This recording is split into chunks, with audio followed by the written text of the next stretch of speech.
गीता में अर्जुन को स्वयं भगवान कह रहे हैं कि उस परमेश्वर की शरण में जा, उसके लिए उन संतों के पास जा जो तत्वदर्शी हो।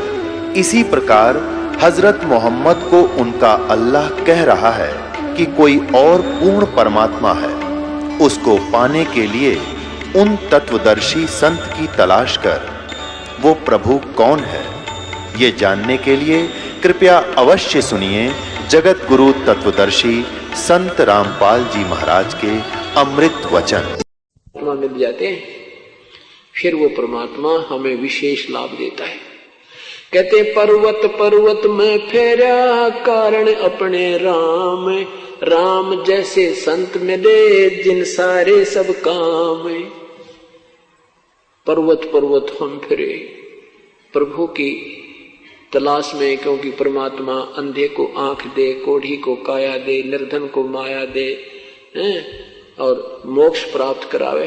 हम इस उद्देश्य को लेकर परमात्मा की तलाश में ना जाने कहां कहां गए, लेकिन उस परमात्मा जैसे गुणों से युक्त संत हमें मिले तो वो सारे काम सरगे जो प्रभु में से हम उम्मीद रखते। तो इस प्रकार परमात्मा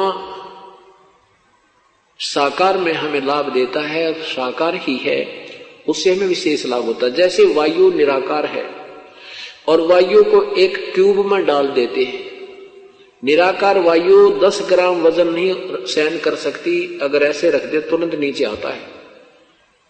100 ग्राम वजन को नहीं रोक सकती, और जब उसका एक विशेष व्यवस्था आकार में आ गई, वही शक्ति उसमें शक्ति बन गई। जैसे टायर में ट्यूब डाली, ट्यूब में हवा भर दी, टायर में फिट कर दी और ट्रक में डाल दी, वो 200 क्विंटल वजन ने और ठठाए जा रही है।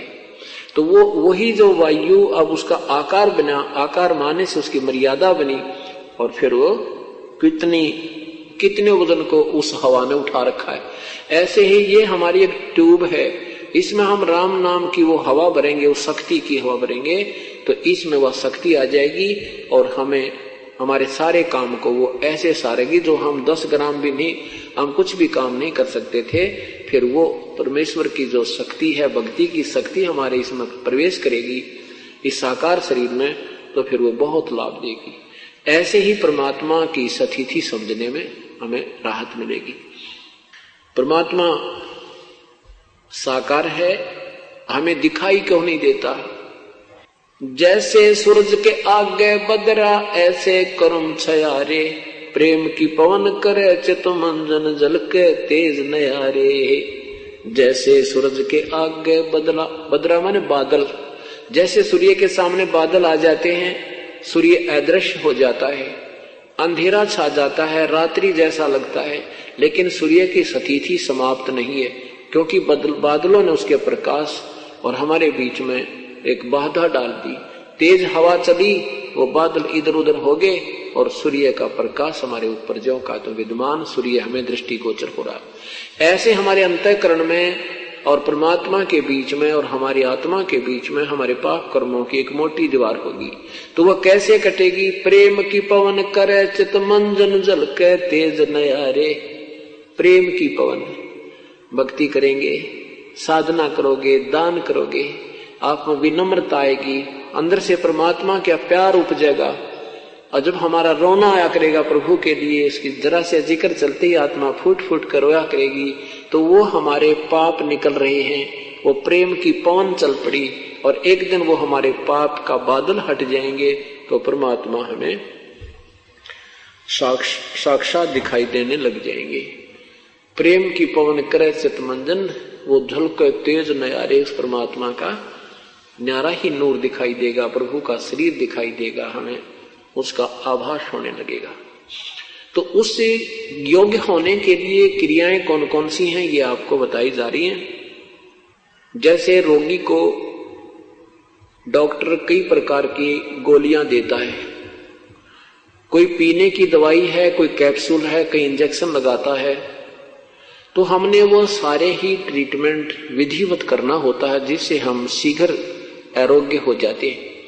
ठीक इसी प्रकार हम जन्म मृत्यु के रोग से पीड़ित हैं, और इसमें हमें काफी मेडिसिन की आवश्यकता पड़ती है, अर्थात प्रभु की भक्ति कई प्रकार से करनी होती है। जैसे सुबह का नित्यनेम मंत्र जाप, प्रथम मंत्र जाप, द्वितीय मंत्र जाप, दोपहर के बाद रमैणी, शाम की संध्या आरती, सत्संग में सेवा, दान करना, सिमरण सतनाम का सिमरण, फिर सारनाम मिलेगा। ये सारी की सारी क्रियाएं करके हम स्वस्थ होंगे, अर्थात परमात्मा प्राप्त करने योग्य होंगे। जन्म मृत्यु के रोग से हम मुक्त हो जाएंगे।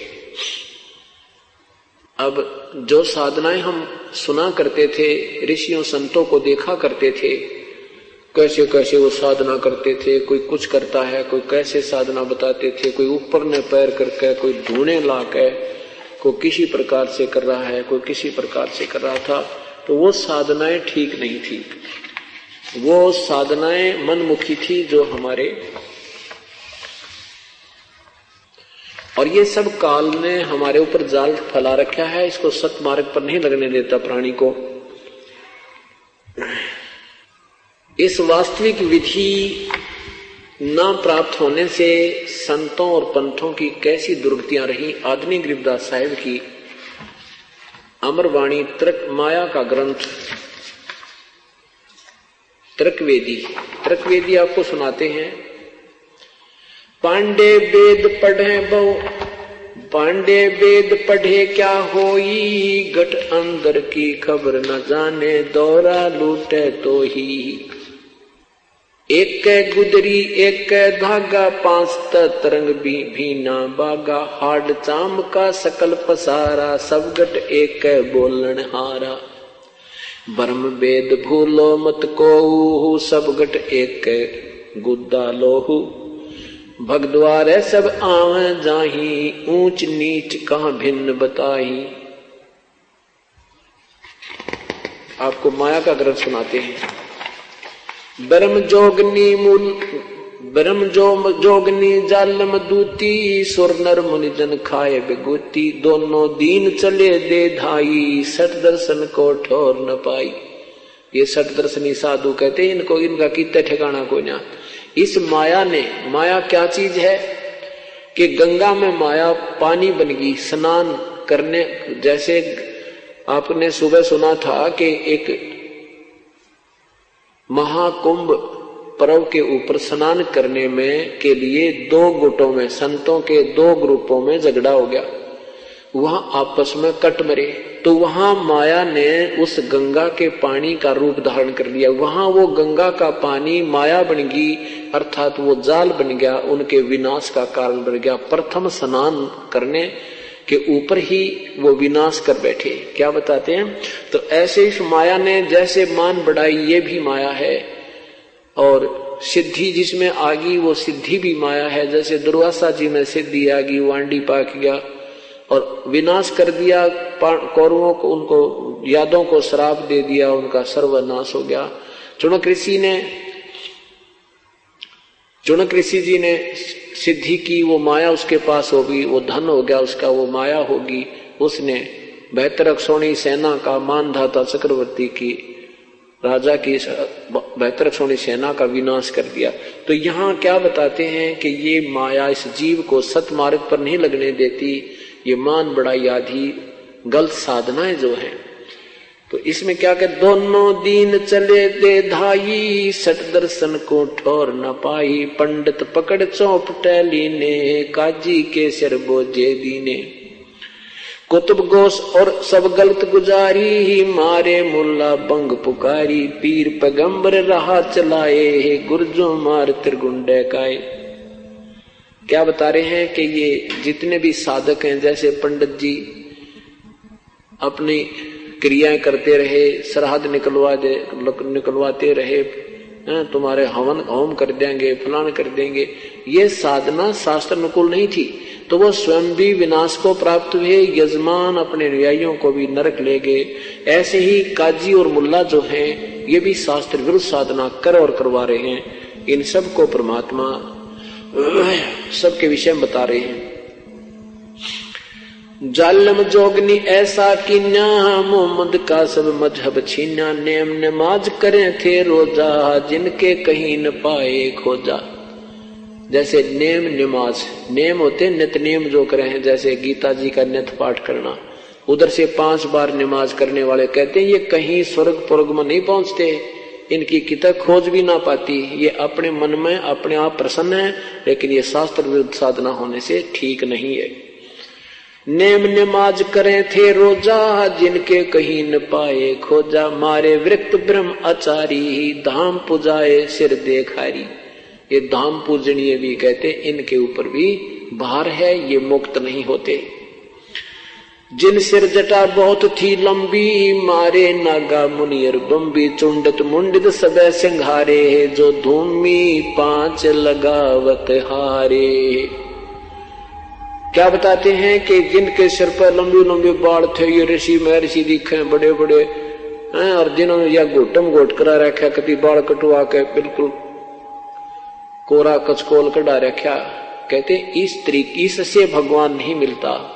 वो विधि वास्तविक साधना है तो सबका आध्यात्मिक लाभ प्राप्त हो रहा आपको, नहीं तो इन बनावटी ऊपर के जो दिखावटी बातों में इससे कोई लाभ नहीं। क्या बताते हैं, जिनके सिर जटा, जिन सिर जटा बहुत थी लंबी, मारे नागा मुनियर बम्बी। नागा जो निवस्त्र रहते हैं, और ये मुनिवर, ये सारे के सारे खत्म कर दिए इस काल ने। चुंडित मुंडित सभ्य सिंघारे, जो धूमी 5 लगावत हारे। जो 5 धूणे हारे लाया करते ना चारों तरफ बैठ कर, और बीच में बैठकर जेठ में 40 दिन तपे। कहते ये सब विनाश का कारण है, ये भक्ति नहीं है, इनका ड्रामाबाजी है, ये काल ने उलझा रखे। उर्दमुखी मारे बहुमोनी, बहुसागर आए फिर जूनी। मारे बनखंडी निर्वाणी, सिरधर शीस दुहाए पानी।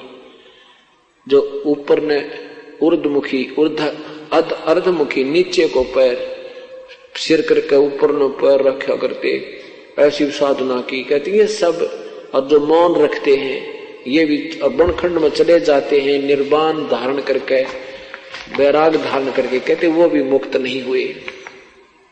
ज्ञानी मुनि बहु, ज्ञानी गुणी मुनि बहु मोहे, 2 पाटों बिच मीही जोहे। मारे विरक्त ब्रह्म ज्ञानी, बहुर पड़े हैं चारों खानी। उदासी मारे निर्मोही, पकड़ चौपट धोवट धोई। उनमुन रहते रखते काया, जिनको धक्के दीने माया।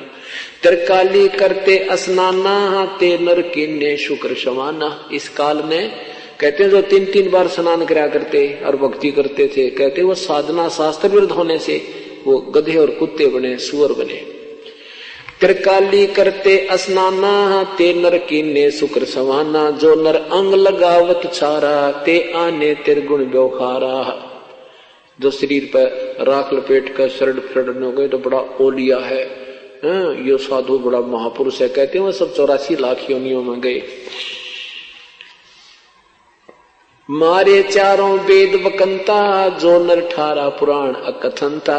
जिनके कानों मुद्रा भारी, ते माया ने कीने गरबारी।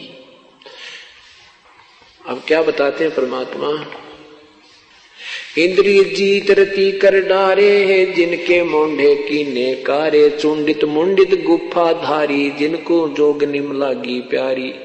नागा नगन रहे बन माही, सो दो जग की राह चलाही। बन बस्ती के सभी मारे, धर्मराय की नगरी डारे। गए रसातल रा न पाए, जम की जाली जीव बंधाए। पंथी पंथ न पावे कोहू, दुर्लभ देश दूर घर भेऊ। 3 लोक जिन चुन चुन, 14 लोक पड़े जम जाला। दुर्मति जोगन रूप विशाला। 3 लोक जिन चुन चुन खाए, 14 तपक सबे डहकाए। ब्रह्मांड 2100 सोर शराबा, मुगदर मार गुरज बहुराबा। कौम छतीस रीत सब दुनिया, जोगनी छत्रपति बढ़हनिया। अनाथ जीव की कौन चुलावे, योद्धा भूप लिए बड़दावे। होते दुर्योधन से राजा, जिस घर घुरते अनगिन बाजा। ओते वीर 71 भाई 11 सोनी की ठकुराई 64 योगनी 52 बीरा जिनके खप्पर भरे नथीरा पांडो डोबे पकड़ हिमालय 18 सोनी खाई काले चकवे चक छत्रपति बहु साजा जिनके उदय अस्त बितराजा ब्रह्म योगनी सब डकाए जिनके गाम ठाम नहीं पाए एरना कुछ थे राम सरीखा जिन अपना नाम चलाया टीका वैसे जमजोरा ने लूटे उधर विनाश किए घर घट फूटे है मथुरापुरी राज थे कंसा जिनके कहीं न पाए वंसा। कितना प्यारी व्याख्या कर रहे हैं कि ये हिरण्यकशिपु जैसे भी अपने आप में भगवान बने बैठे थे, इनका बक्कल उतरा, पेट फाड़ कर फेंक दिया भगवान ने। ये इसमें रिद्धि सिद्धि आ गई, माया में उस सिद्धियों के कारण अपने आप में फूल गया, या माया इसको दुखदाई बन गई। कहते मथुरापुरी राज थे कंसा जिनके कहीं न पाए वंसा। कंस आंडी पाक क्या था, और वो कहते हैं उसका नामो निशान मिट गया। सेंसरा बहा गहा जो डोबे फरस्या मार रखतन झोबे जरा संग बहु जोर जमाए पकड़े टांग तन चीर बगाए। जरा सिंह ने कहते हैं गणी बकवाद गड़ी थी, उसकी टांग पकड़ कर पाड़ दिया गया। बाली काल को दिया झपेटा चाणो रासे मारे फेटा। रावण छत्रपति थे राजा सुर नर मुनिजन जिस घर साजा। योद्धा जुल्मी बहुवत आकी कोट 3300 बंद थे जाकी। 33 करोड़ देवता जिसने रावण ने बांध रखे थे। कहते हैं कुंभकर्ण से होते बीरा 1.25 लाख नाती संग थीरा। 1 लाख पूत 1 लाख पूत दूत संग भारी 7 समुद्र लंका धारी। उठपट किए अटपट किए उठपट किए लंक जद लूटी 10 खप्पर रावण के फूटी। कहते हैं कितना अपने आप में महापुरुष मान रहा था, अपने जैसा योद्धा नहीं मांगना था। नहीं कहता मेरे 1 लाख बेटे 1.25 लाख मेरे रिश्तेदार, इतनी सेना मेरे पास है, मेरा कौन क्या बिगाड़ देगा। 33 करोड़ देवताओं को बांध रखा था और उस माया में वो फूल गया। तो कहते हैं उसकी के बनी उसकी गिला। कुंभकर्ण से अटपट किए लंक जद लूटी 10 खप्पर रावण के फूटे। अटपट किया, कैसा कारण बनाया कि सीता का अपहरण करने का मन में आया। उधर से वह स्वरूपण खा गई जंगल में, उसने लक्ष्मण ने उसकी नाक काट दी। देख काल ने कहा क्यों कर चैन से नहीं जीने देता किसी को। पहले वनवास करवाया भगवान श्री राम को, और फिर जंगल में भी चैन से नहीं हुआ। वो दूतनी भेज दी स्वरूपण खा, वो लक्ष्मण से शादी करने को कहने लगी। लक्ष्मण वो नहीं मानी तो उसकी नाक काट दी। अब अपनी बहन की नाक का बदला लेने के लिए रावण में के अंदर हवा भर दी काल ने, वो सीता उठा लिया। और फिर कहते हैं यह अटपट कर और लंक सब लूटी। ये अटपट करके काल ने वो सत्यानाश करवा दिया उसका। अटपट की ये लंक जद लूटी 10 खप्पर रावण के फूटी। वो 10 मस्तक थे रावण के, 10 शीश भी काट दिए, अर्थात उसका विनाश को प्राप्त हुआ। फिर क्या बताते हैं, कृष्ण गुरु दुर्वासा लूटे मनसा भवर कुचों पर छूटे। श्रृंगी ऋषि को सार चबाए नारद पूत 72 जाए। काम देव दग दे बहुगाता पारा ऋषि पुत्री संगराता। काल में कैसा बकलता रहे सभी का। कैसे कृष्ण गुरु दुर्वासा लूटे मनसा भवर कुचों पर छूटे। क्या बताते हैं कि दुर्वासा ऋषि बहुत अच्छे साधक रहे हैं, और यहाँ मृत लोक से वो बिल्कुल अपने आप को ब्रह्मचारी सिद्ध करके चले गए। ये क्या है कि ये ऊपर तो एक कांचली है अपने, या एक जैसे सर्प के ऊपर कंचली होती है, तो या तो एक कांचली है ये शरीर। इसके अंदर ज्यों का त्यों शरीर एक और रहता है जब तक नेक्स्ट जीवन नहीं मिलता, नेक्स्ट कोई दूसरा कोई प्राणी का जीव नहीं शरीर नहीं मिलता, तब तक ये शरीर हमारा ज्यों का त्यों रहता है। और उस शरीर में ही ये हम भक्ति साधना जो करते हैं उस शरीर को परिपक्व कर देती है। अब जिसमें जितनी कमाई होती है उसी के आधार पर फिर ये ऊपर जाते हैं स्वर्ग में। तो ये दुर्वासा जी वहां स्वर्ग में पहुंच गए। स्वर्ग आपको बताया वो क्या है, वो सबसे ज्यादा बकवाद है स्वर्ग में। वहां से नाचने गाने सारे मीठी मीठी आवाज के सब बकवादे हैं। कहते हैं एक समय एक सभा में ये बैठे थे, देवता लोग, और वहां लड़कियां नाच रही थी। यहां तो ये महर्षि कल आते, वहां जाके ये फिर जो कहते हो उसी सती थी माज, क्यों ये जीव ही है और जीव में विकार जो कहते हैं, जब तक हमें सत साधना तत्व ज्ञान नहीं प्राप्त होता।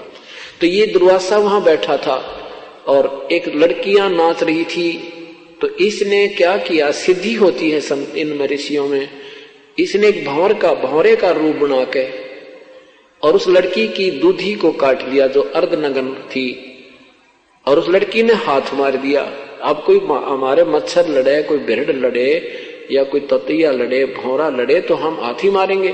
तो उस लड़की ने हाथ मार दिया और वो दुर्वासा जो भौरा बना हुआ था वो जमीन पर पड़ा, पटाखा उठा और फिर खड़ा हो गया और हंसने लगे। जो संत महर्षि बैठे थे वो हंसने लगे कि पड़ा नीचे। तो फिर दुर्वासा बन गया और दुर्वासा बनकर उसको श्राप दे दिया कि तू गधी बनेगी। बताइए भगवान, यहां कहते हैं लठ वाले का राज है। अब वो बेचारी, उसका क्या दोष था, स्वयं बकवाद करी। अब किसी कोई चीज छुएगी, लड़ेगी, डंक मारेगी, हाथ तो अपने स्वाभाविक लगता है। तो वो बिरड़ते भी गुंडा ये दुर्वासा, उसने उसको सिद्धि जिसमें आ जाती है। वो सर्प जैसे होते हैं, ततैये जैसे होते हैं ये संत ऋषि, जरा सा कोई हाथ ला दे उसने श्राप दे देते हैं। इतनी कहते ये माया इस कारण इनको न्योड़ जा दिया। ये लगे थे भगवान प्राप्ति के लिए और बन गई ये एटम बम। तो उस लड़की ने अपना जो दर्द हुआ शरीर को हाथ छुट मारा तो उसी को श्राप दे दिया, तू गधी बनेगी। तो परमात्मा कहते हैं कर ले इनका के करार, फिर आप क्या बनेगा। ये ऐसे कुक्रम करके ये भी 84 लाख योनियों में दुर्वासा जाएगा जब इसकी बैटरी डिस्चार्ज हो जाएगी जो इसने साधना कर रखी है। तो क्या बताते हैं, दुर्वासा कृष्ण गुरु दुर्वासा लूटे, मनसा भंवर कुचों पर छूटे। इसकी इनकी जो गंदी वृत्ति थी उस लड़की की दूधी के ऊपर बकवाद के लिए गई तो उसने हाथ मारा और नीचे गिर गया। तो कहते हैं कृष्ण जी के भगवान विष्णु यानी कृष्ण के गुरु भी दुर्वासा के साथ भी ये व्यवहार हुआ, उसकी भी इतनी गंदी नीयत है। तो यह माया कहते हैं यो काल किसने बख्शेगा। क्या बताते हैं, श्रृंगी ऋषि को सार चबाए, नारद पूत बहतर जाए, कामदेव दगदे बहुगाता, पारा ऋषि पुत्री संगराता। इन महापुरुषों की हिस्ट्री खोला गरीबदास भगवान, गरीबदास साहिब जी कि ये तुम क्या मानते थे, ये थे क्या अंदर से। क्या बताते हैं कि श्रृंगी ऋषि को सार चबाए, एक श्रृंगी ऋषि थे, साधना करने के लिए जंगल में बैठ गए। ये मनमुखी साधकों के लक्षण बताते हैं।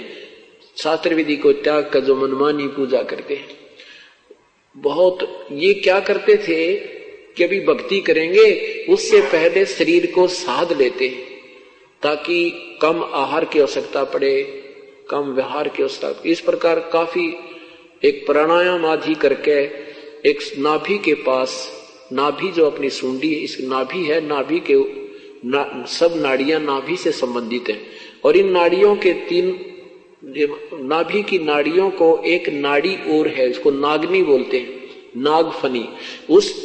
उस नाड़ी ने इस नाभि की सभी नाड़ियों को ऐसे लपेटा ला रखा है जैसे सर्प लगा दिया करे, और उसने उसके ऐसे ढाई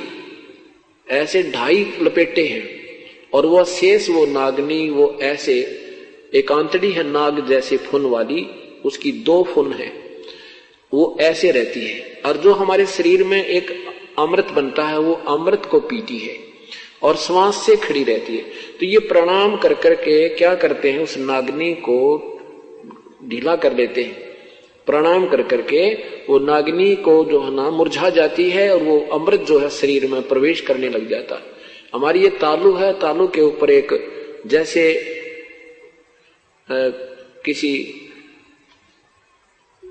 जैसे अंडा होता है, अंडे का छिलका होता है और अंडे के छिलके को और बीचों बीच काटते थोड़ा सा रह जाए, वो जैसे एक कटोरा सा होता है, उसकी छोटी स्थिति समझ लो बिल्कुल 1/2 सेंटीमीटर, इतने स्थिति का 1 सेंटीमीटर इतनी स्थिति का हमारी तालू के ऊपर एक ऐसे कटोरे टाइप की एक सथीथी बनी हुई है, और उसके बीच नीचे बिल्कुल उसमें एक सुराख है। उस सुराख के ऊपर एक छोटी सी पत्ती रखी है, आंत सी पड़ी है, जैसे छोटी सी पत्ती होती है बेल की, बिल्कुल वाल टाइप, जैसे वाल टिका होता है।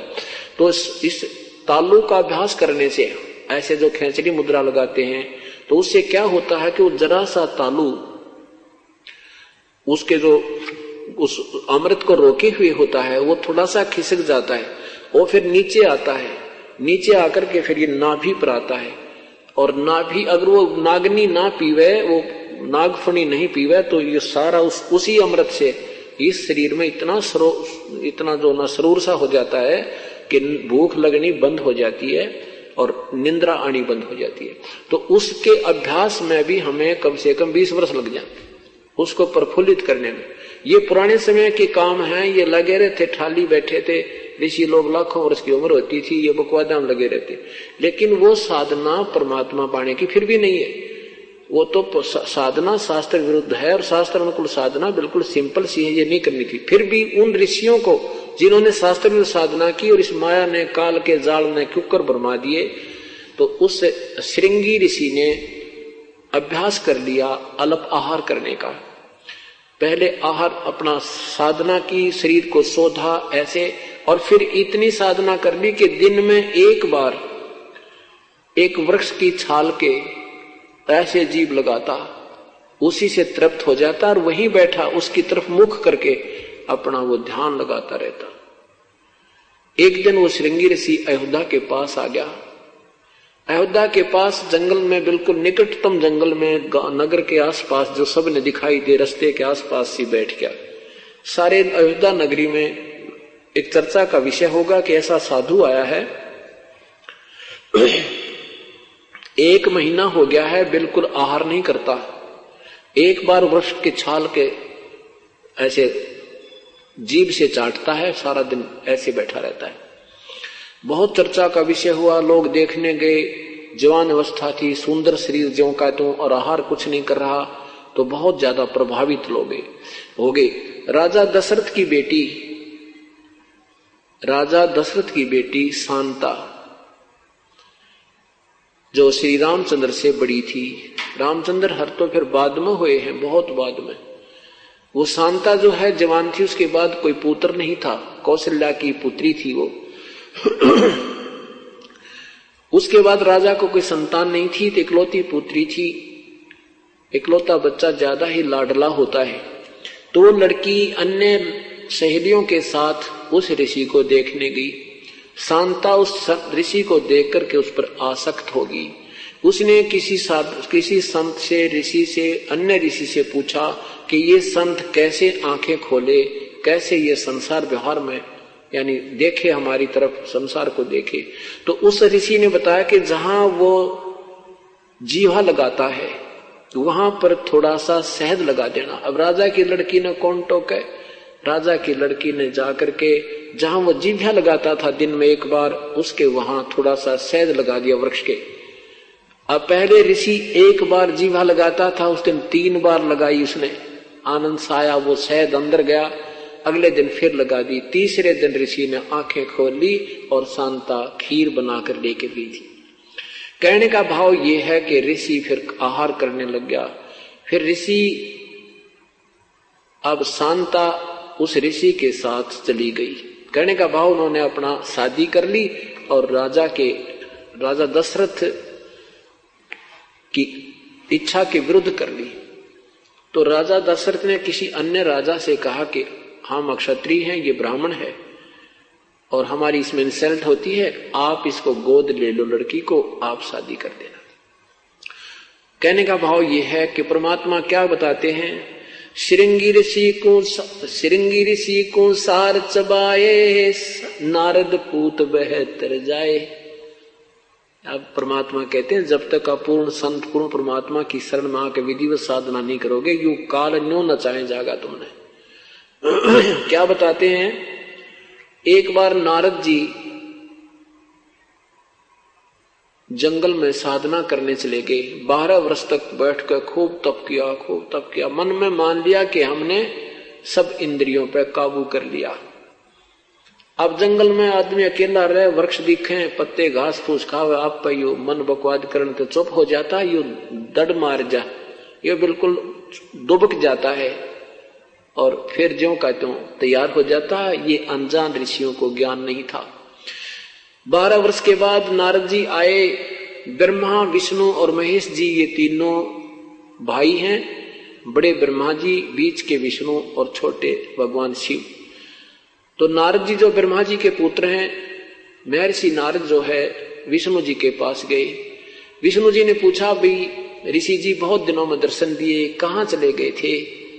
नारद जी ने कहा कि प्रभु मैं 12 वर्ष तक जंगल में साधना करके आया हूं और मैंने अपनी इंद्रियों पर काबू पा लिया है। अब मैं माया के और इंद्रियों पर काबू कर लेंगे तो ये संसार में उत्पत्ति कैसे होगी, 1 लाख जीव तू कैसे खाएगा? तो इसका नियम है, इसका नियम है कि bud the evil cut the evil in the bud, यानी बुराई को यानी स्टार्ट में ही काट दे। तो इसने विष्णु जी के मन में प्रेरणा कर दी कि यू बडांडी पा किया नारद जी, ये कहता मन इंद्रियां सारी काबू कर ली, चल इसको ठीक करते हैं। तो उधर से क्या हुआ कि नारद जी मिलकर चल पड़े, वहां से जा रहे हैं, उधर से विष्णु जी पीछे से आ रहे हैं। नारद जी ने पूछा, कहां जा रहे हो प्रभु? हाँ, कहां जा रहे हो प्रभु? कि भाई मैं इधर जाना है, इस लोक में घूम के आऊंगा, आप चलोगे मेरे साथ? नारद जी कहने लगे, मैं तो थाली हूं, आपके साथ ही चल पड़ता हूं, आपकी आज्ञा हो तो। विष्णु जी कहने लगे, आ जाओ मेरे साथ आ जाओ। तो चलते चलते एक दरिया के साथ जा रहे हैं, दरिया के साथ साथ चल रहे हैं। तो नारद जी से कहा विष्णु जी ने कि ऋषि जी आप खड़े रहो, मैं पानी पी कर आता हूं। विष्णु जी ने कहा, नारद जी ने कहा, नहीं महाराज, मैं आपके लिए पानी यहीं लाता हूं, आप यहां रुको और मैं आपका सेवक हूं। तो भगवान विष्णु ने कहा कि नारद जी पहले स्नान करना दरिया में, फिर पानी लाना। अच्छा जी। अब नारद जी ने जो ही स्नान करने के लिए डुबकी लगाई दरिया में, तो उसके एक सुंदर लड़की बन गया, एक सुंदर लड़की रूप बन गया नारद जी का। उधर से उसी नगरी का एक राजा टहलने के लिए आया, वह सुंदर लड़की देखी। राजा ने पूछा, कन्या तू कौन है, कहां से आई है, क्या तेरा नाम है, कौन तेरा गांव है? लड़की ने कहा कि मुझे नहीं मालूम मैं कौन हूं, कहां से आई हूं, मेरी बुद्धि काम करना बंद कर चुकी है। राजा ने उस लड़की को अपने साथ लिया, घर ले आया, पटरानी बना दी। कहते हैं 72 संतान हुई उसके, और फुल्ली नहीं समावे, पोते और पोती हो गए, ठाठ हो गए, और फिर फुल्ली नहीं समावे, और खूब मेरे तो बढ़िया कोई नहीं, मेरी इतनी संतान है। फिर क्या होता, उस राजा का किसी दूसरे राजा से युद्ध हो जाता है, और उस राजा ने पूरे के पूरे परिवार का विनाश कर दिया। उसके पुत्र भी मारे गए, युद्ध में गए थे, राजा भी मर गया, कोई शेष नहीं बचा। वो बुढ़िया हो रही थी, वो नारद से बनी औरत। तो उसने सोचा, रो रो के बुरा हाल कर दिया, सारे बाल पाड़ दिए, नो रो रो कर टक्कर मारे। उसने सोचा अब तू आत्महत्या कर ले और तेरे पास शेष नहीं रहा कोई चीज। तो वो बुढ़िया जो नारद बुढ़िया बनी थी, जाके उस दरिया में सुसाइड करना चाहा, आत्महत्या करने के लिए छलांग लगाई, तो ऊपर एकदम नारायण और नारद बना दिया, नारायण नारायण करता हुआ बाहर आया। उधर से भगवान खड़े खड़े मुस्कुरा रहे हैं। विष्णु जी कहते हैं, अरे नारद बहुत देर लगा दी, मैं तो बहुत प्यास लगी है, जरा पानी ला, शीघ्र ला। और नारद का सबकी बंदरी, जैसे सपने में कोई ऐसी दुर्घटना महसूस हो जावे और ऐसा रोया कर आदमी और जाग जाना, सपन टूट जा तो भी उसको ऐसे महसूस होता जैसे अभी वो तेरे साथ कोई बुरी घटना घट रही है। अब नारद जी के पसीने आ रहे, ये भगवान वो मैं तो ऐसा बुरा हाल हो रहा था, मेरी तो इतनी संतान थी, वो मृगी सारी। तो फिर जान गया भगवान हंस रहे खड़े खड़े। तब विष्णु जी ने कहा कि तूने क्या था, मैंने सारी इंद्रियां बेकाबू कर दिया। तब नारद जी बोले, भगवान आप तो कसूरते हो। तो कहने का भाव यह कहते हैं कि श्रृंगी ऋषि को सार चबाए, नारद पूत 72 जाए। कामदेव दगदे बहु गाता, पारा ऋषि पुत्री संगराता। एक पाराशर नाम के ऋषि, शादी होगी, शादी हुई, शादी होते ही अपनी पत्नी को छुआ तक नहीं और कहा मैं तो जंगल में तप करूंगा। अब उसकी पत्नी कहती है कि आप अच्छे महापुरुष हो, आज शादी हुई है, अब तुम घर छोड़ के जा रहा है, या तो शादी ना करवाता या बाद में करवा लेता। तो कहता है कि पहले मैं तप करके आऊंगा, साधना करूंगा, अच्छी संतान उत्पन्न होगी, ये करके बहाना चल पड़ा। तो फिर कहा कि मैं जब कुछ साधना कर लूंगा तेरे पास बीज शक्ति भेज दूंगा, तुझे गर्व रहेगा। अपारा ऋषि ने 10 वर्ष 11 वर्ष साधना की, एक कव्य को अपनी बीज शक्ति दे दी कि तू ले जाकर मेरी पत्नी को देना, एक सिद्धि होती है। वो कौवा उसको एक पत्ते में लिए हुए आ रहा था और एक दरिया के ऊपर से जा रहा था। कौवे के मुख से वो पत्ता छूट गया और वो शक्ति जो है एक मछली ने खा ली। उस मछली के अंदर एक लड़की बन गई।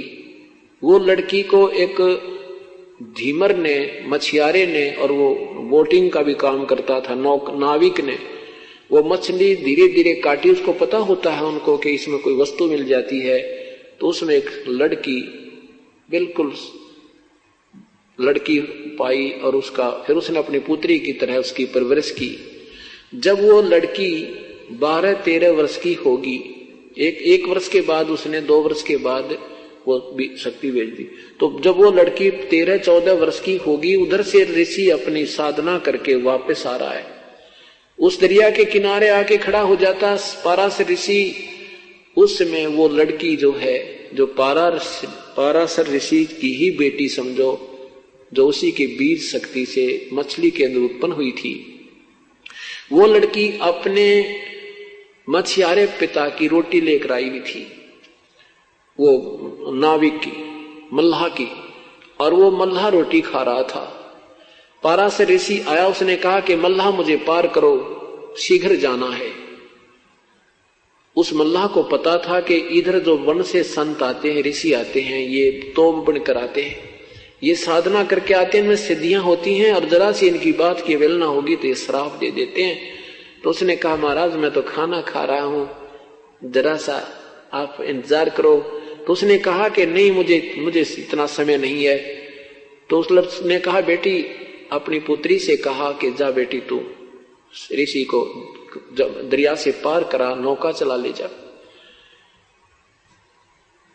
अब जब दरिया के बीच में जब जा ली नौका, तो वो ऋषि के मन में खोट आ गया युवा लड़की देख के। अब बदमाशी करनी चाहिए, तो लड़की ने कहा हे प्रभु, चारों तरफ सब दुनिया देख रही है, मेरे पिता देख रहे हैं, क्योंकि वो डर रही थी बेटी कि ये कहीं निकम्मा शराब भी दे दे, इनसे इतना भी डर लगता था। अपनी बचाव करना चाहती है। तो ऋषि ने क्या किया, वो सिद्धि जल उठाया और चारों तरफ धुंध कर दी और अपना मुंह काला किया। अब क्या बताते हैं परमात्मा, ताहू के बिंद से उसका नाम फिर मछोदरी रखा हुआ था, और उस मछोदरी फिर उस लड़की से फिर व्यास जी उत्पन्न हुए। उस लड़की को जो पाराशर से गर्भ रहा तो वेद व्यास जी उत्पन्न हुए। तो यहाँ गरीबदास साहिब कहते हैं ताहू के बिंद से वेद व्यास, ताहू के बिंद से मछोदरी। अरे हाँ महबूब कहता दास गरीब रही कहाँ सोदरी। कहाँ तुम्हारे अंदर ये नेकता रही, उसी अपने ही बिंद से बेटी बनी मछली में, और फिर उसी से वेद व्यास उत्पन्न हुआ। तो यहाँ क्या बताना चाहते हैं, पाराशर पुत्री संगराता, पाराशर अपनी ही पुत्री के साथ दुष्कर्म किया। ऐसे कहते हैं ये अंतर्यामी बताओ, इन ये बड़े मैं ऋषि थे, ऐसे इनकी बिरान माटियां इस काल में कर रखी हैं। जब तक संत सही नहीं मिलता, साधना सही नहीं होती। कामदेव दगदे बहु गाता, पारा ऋषि पुत्री संगराता। उदालक मुनि ऐसा कीना, जिन जोगनी संग संगम कीना। रामचंद्र होते अवतारी, जिनकी दूतर ले गया नारी। दुर्मति दूती बहुत बढ़ाई, सुर असुरन की राड मंडाई। जिन इंद्रपति जिन इंद्रपुरी के अस्तल लूटे, गुर्जो मार सातल कूटे, गुरु मछंद्र लूटे लोई, रस कुस पिया डारी छोई। कच्छ देश में गोरख हेरे, हम संग सिद्धा लीजय फेरे, गोरख कहे सुनोरी दूती, हम योगी निर्गुण अवधूती। हम योगी जुगता ब्रह्म ज्ञानी, पूर्ण ब्रह्म अलख बिनानी, गुरुआ की तो छार उड़ाई, तुम चेला कित रहो सहाई, किस रहो सहाई।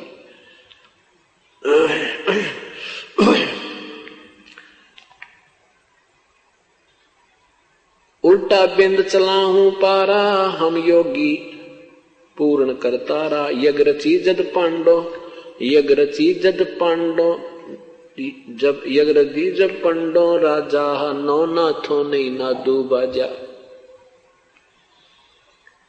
सिद्ध 84 सिद्ध रिधि सब मोहे, पूर्ण ब्रह्म ध्यान नहीं जोहे। कोट 33 यज्ञ के माही, सुर नर मुनि जन गिनती नाई। 56 कोट जहां थे या 56 कोट जहां थे जादो, जिनसे नहीं बाजा नादो। अरबों वक्ता वेद उचारी, ना यज्ञ भाई यज्ञ संपूर्ण सारी। सठ दर्शन की गिनती नाही, अनाथ जीव जी में वो माही। क्या बताते हैं कि जिसमें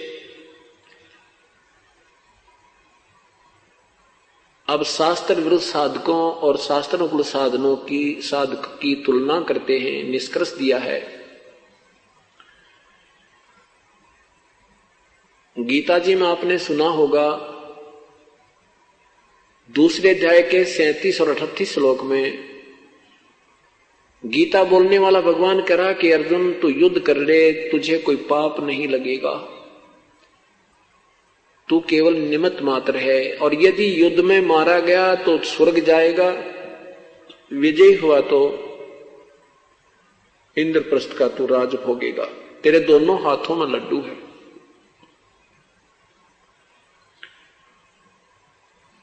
अब फिर क्या होता है कि युद्ध में पांडव विजयी होते हैं, कौरव पराजित हो जाते हैं, विनाश हो जाता है।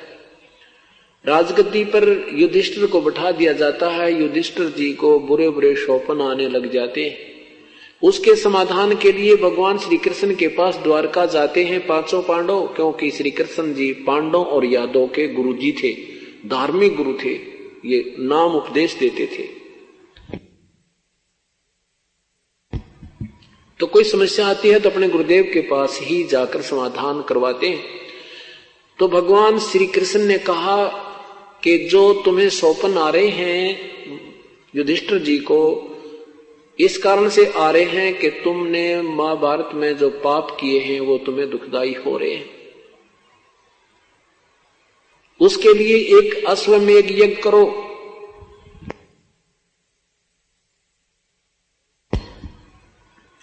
और उसमें सारे पृथ्वी के महापुरुषों को, संतों को, भक्तों को आमंत्रित कीजिए।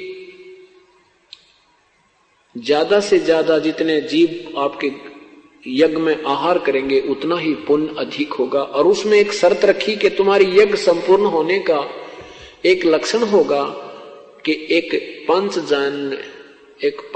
पांच मुख का एक शंख रखा जाएगा एक सुसज्जित स्टेज पर।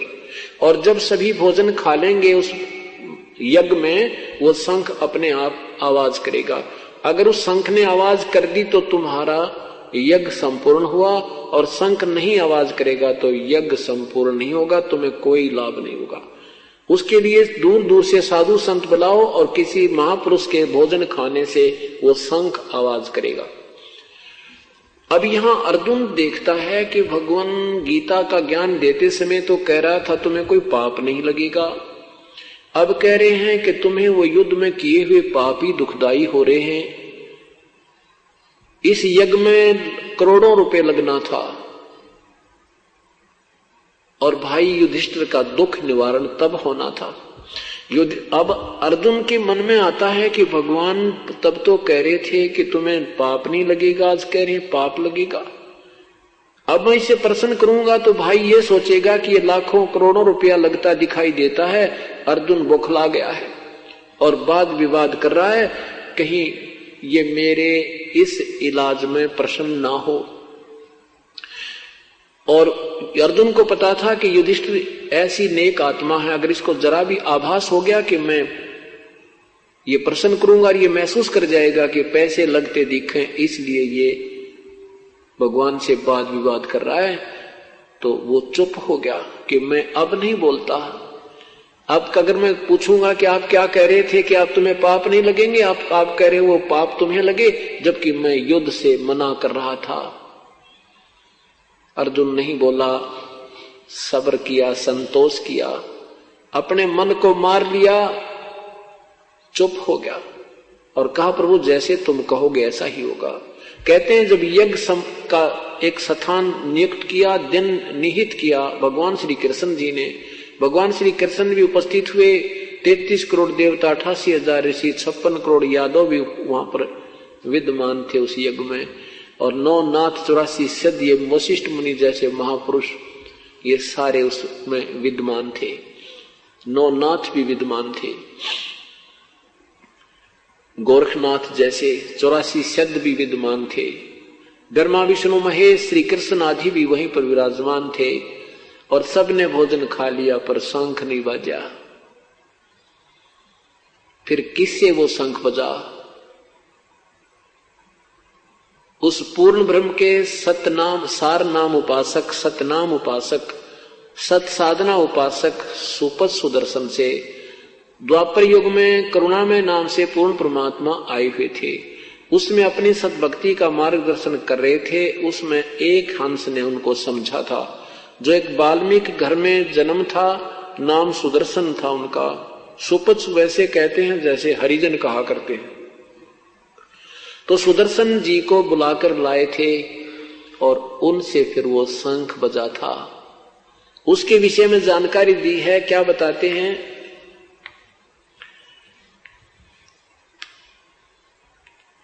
यज्ञ रची जब पांडव राजा, नो नाथों ने नादू बजा।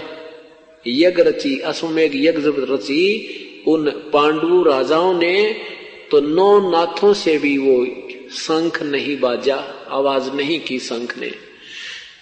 यज्ञ रची जद पांडव राजा, 9 नाथों ने नादू बाजा। 84 सिद्ध रिद्धि सब मोहे, पूर्ण ब्रह्म ध्यान नहीं जोए। ये 84 सिद्ध भी सिद्धि शादी में लगे रहे, 33 करोड़ देवता भी शास्त्र में साधना करते रहे, उस पूर्ण परमात्मा की साधना नहीं कर पाए, तत्वदर्शी संत नहीं मिला।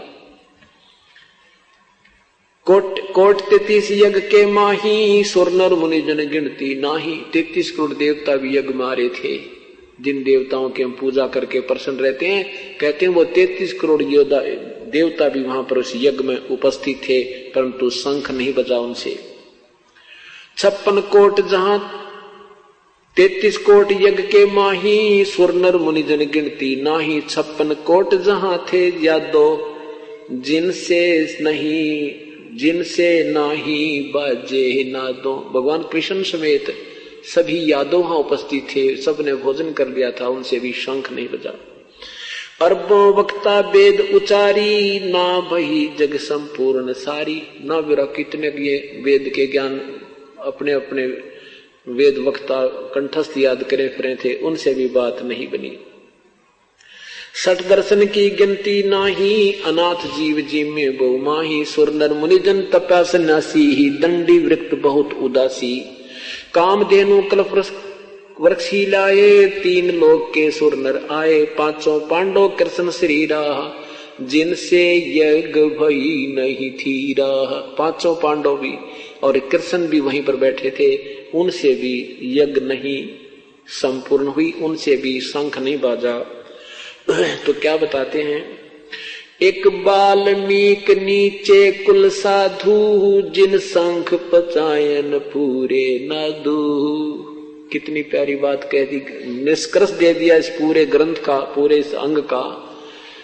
एक बाल्मीक नीचे कुल साधु, जिन शंख पचायन पूरे नादू। उस सुपथ सुदर्शन नाम के एक छोटी, जिसको तुम छोटा कुल कहते हो, नीचा कुल कहते हो, लेकिन परमात्मा की दृष्टि में ऊंच नीच नहीं है।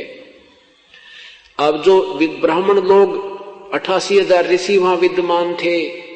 और वहां कहते हैं उस वाल्मीकि भंगी के घर में जन्म जिसका था, उस सुदर्शन ने वो सत साधना कर रखी थी, उससे वो शंख बजा। एक वाल्मीकि नीचे कुल साधु, वो वाल्मीकि ने जिसने रामायण लिखी थी नहीं, उसके बाद तो वाल्मीकि एक जाति परंपरा बन गई थी। उस वंश में ये वाल्मीकि सुदर्शन नाम के एक पुण्यात्मा जन्मी थी, जो परमात्मा की सत भक्ति करके और उच्च यानी अमर हुए थे। वही एक वाल्मीकि नीचे कुल साधु, जिन शंख पचायन पूरे नादू, ये और गिणो माया के पूता, ब्रह्म योगनी सब ही दूता। कहते हैं और गिणो माया के पूता, ये जितने भी हैं, ये और जितने भी माया के पूता यानी सिद्धि पिद्धि प्राप्त करके प्रभु बने बैठे थे, ये बाकी तो माया के पुत्र हैं और पूर्ण इनके पास वास्तविक साधना नहीं थी।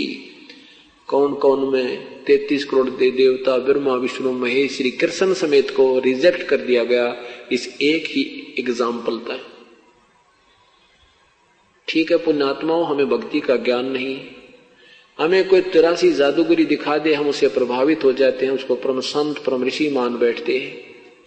और जब हमें ये इसलिए ज्ञान आपको कराया जाता है, ये एक पढ़ाई जाती है, आप पूर्ण रूप से ऐसे प्रिपेयर हो जाओगे, आपको कोई डगमग नहीं कर सकता। फिर ये भक्ति चलेगी आपकी, नहीं तो भक्ति चल नहीं सकती।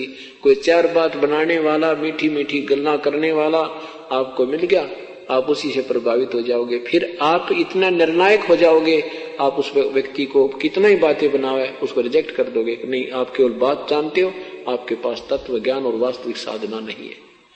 तो फिर ये मन सीधा सा अपना भक्ति पर लगा रहेगा।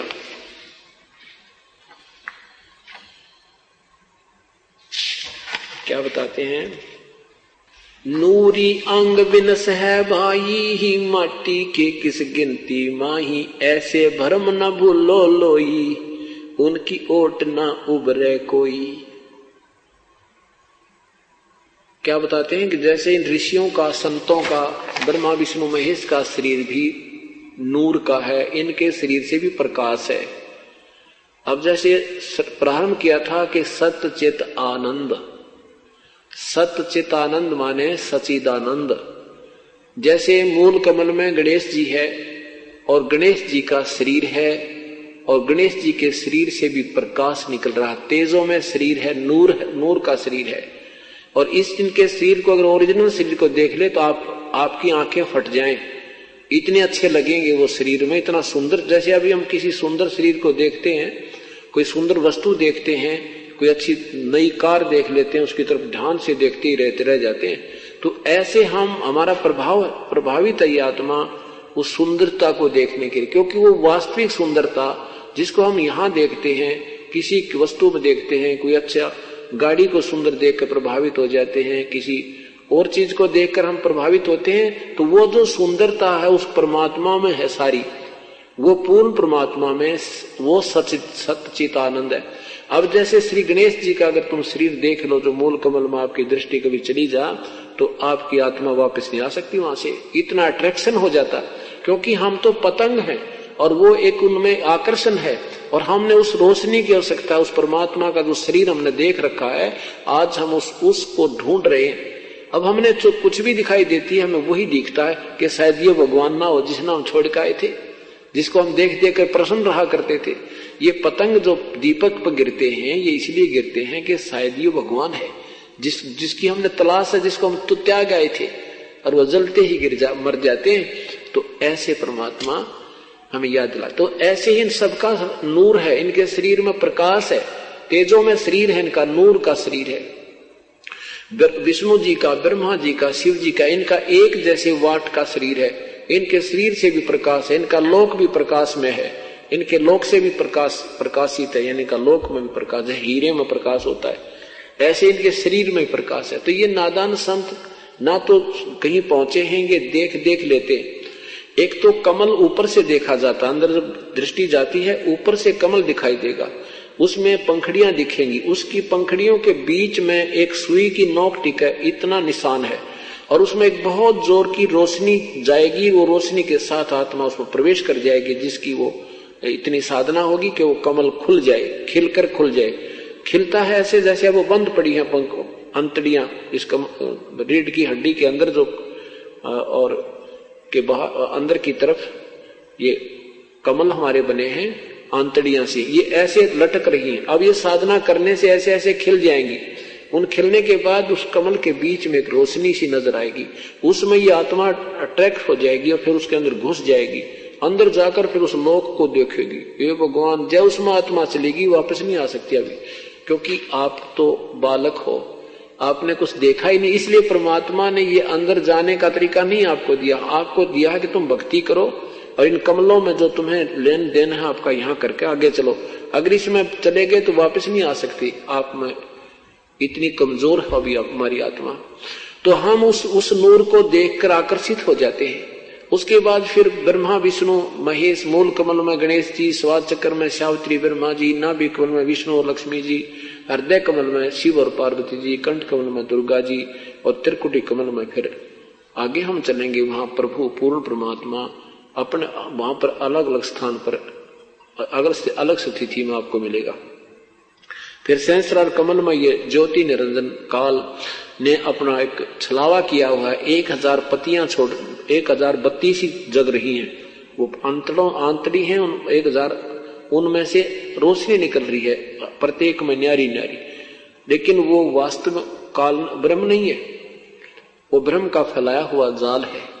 और वहां तक पहुंचने वाले को कुछ क्रेडिट अधिक मिल जाता है, उसको अलग से एक स्वर्ग लोक में महास्वर्ग के अंदर एक अलग स्थान बना रखा है, वहां बहुत लंबे समय तक वो रह जाता है। ऐसे इसने अपनी वो सतिथि बना रखी, जैसे पर्वत पर चढ़ते पर्वतारोही, अब वो वहां डले ढोरे हैं, वहां चढ़ते हैं, उस जो चढ़ जाते हैं उनको सरकार नाम दे देती है, कितने नौकरी लगा देती है, इस करके। ऐसे ये जो साधना है इनका ये फल है। तो क्या बताते हैं, अंदर हम देखेंगे तो हर देव का नूरी शरीर है, उनके शरीर में तेज है। तो जैसे सच्चिदानंद की व्याख्या शुरू की थी, अब वही समाप्त करते हैं कि जब हम ब्रह्मा विष्णु महेश का शरीर देखेंगे वो भी नूर का है, लेकिन उनका नूर ज्यादा नहीं है। गणेश जी का भी शरीर नूरी है, यानी तेजों में है, लेकिन वो शरीर ब्रह्मा विष्णु महेश से कम तेजों में है। और ब्रह्म ज्योति निरंजन का शरीर भी तेजों में है। जब वो महाब्रह्मा महाविष्णु शिव रूप में रहता है ब्रह्मलोक में, तो उसका जो तेज है इन ब्रह्मा भी नीचे वाले ब्रह्मा विष्णु महेश से 1000 गुना ज्यादा सुंदर शरीर है उसका, उस जो ब्रह्मा विष्णु महेश रूप में रहता है। और परब्रह्म का इस ब्रह्म से भी 1000 गुना ज्यादा तेज है, और पूर्ण ब्रह्म का तो असंख्य गुना वो सच, उसका भी नूर है। तो यहाँ क्या बताते हैं कि नूरी अंग विनस है भाई, ये माटी के किस गिनती माही। जब इन ब्रह्मा विष्णु महेश का नूर का शरीर भी नाश होगा तो तुम्हारा तो मिट्टी का है, इन ऋषि पेशियों का तो मिट्टी का है, ये गिनती में नहीं। ऐसे भरम न भूलो भाई, इन उनकी ओट न उबरा कोई, ऐसे भरम न भूलो लोई, उनकी ओट न उबरा कोई। क्या बताते हैं कि तुम इन देवी देवताओं के चक्कर में मत पड़ो, इन ब्रह्मा विष्णु महेश तक की साधना के चक्कर में मत पड़ो। इनकी ओट में, इनकी साधना में, इनकी शरण से किसी का उद्धार नहीं हो सकता। और वही पवित्र गीता जी कह रही है 37वें अध्याय के 12 से 15 श्लोक में कि इन तीनों गुणों के द्वारा, ब्रह्मा विष्णु महेश के द्वारा जिनका ज्ञान हरा जा चुका है और ये राक्षस स्वभाव को धारण किए हुए मनुष्यों में नीच दुष्कर्म करने वाले मूर्ख मुझे बिना बजते, अर्थात इनकी साधना ठीक नहीं। और अन्य देवी देवताओं की पूजा, यानी ब्रह्म से अन्य ब्रह्मा विष्णु महेश भी अन्य देवताओं में आते हैं। गीता जी के 7वें अध्याय के 23, 24, 20, 21, 22, 23 में स्पष्ट किया है कि ये मंदबुद्धि लोग, ये बुद्धिहीन लोग इन अन्य देवताओं में इन्हीं से मिलने वाली राहत पर आसक्त रहते हैं। ये इनका इनकी साधना से इनको कोई लाभ नहीं होता, जीवन व्यर्थ होता है। तो यहाँ वही परमात्मा ये सिद्ध कर, आदरणीय गरीबदास साहब सिद्ध करना चाहते हैं कि इन ऐसे कर्म न ऐसे भरम न भूलो लोई, इनकी ओट न उबरे कोई, यादव 56 कोट सिंगारे, करी ठगोरी छिन में मारे। 5 तत्व 3 त्रिगुण की पूनी, आए ब्रह्मा विष्णु महेश्वर जूनी। ये ब्रह्मा विष्णु महेश भी कहते जन्म मृत्यु आए। 8 सिद्धि 9 निधि मन के पोए है, जा पर ब्रह्मा विष्णु महेश्वर रोहे। 9 अवतार पार ना पाए, ब्रह्म योगनी सब डकाए। कृष्ण विष्णु कन्वा भगवाना, ब्रह्म योगनी संग खिलाना।